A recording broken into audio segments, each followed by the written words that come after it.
Kailan ka nagdesisyong sumunod kay Jesus? Ako si Risa Singson Kaupeng. Magkape at pandasal muna tayo.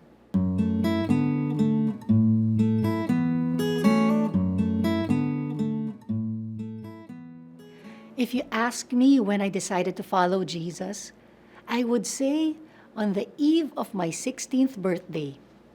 Bakit ko naaalala? Kasi gabi yon ng prom night ko. Nakatagal-tagal kong inantay. Pero nabigo ako.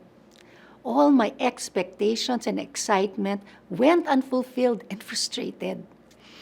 Naalala kong nagdasal ako pag uwi ko from prom at sinabi ko kay Lord, if this is all the world can offer me, I give my life to you.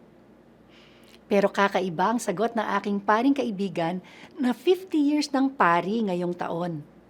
When people ask him, when did you decide to become a priest? Ang palagi niyang sagot ay, today.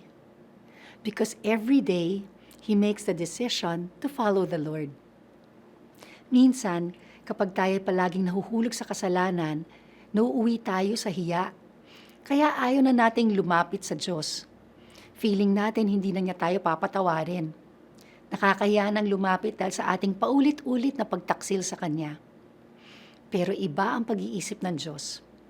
His mercy is new every morning. So great is His faithfulness, sabi nga sa Biblia. Kaya huwag tayong tumigil na lumapit sa Kanya kahit gaano katindi ang ating atraso sa Diyos.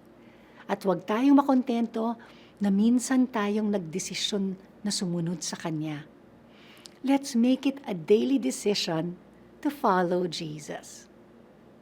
Let's pray. Lord, I give my life to you today. I will live for you. Amen.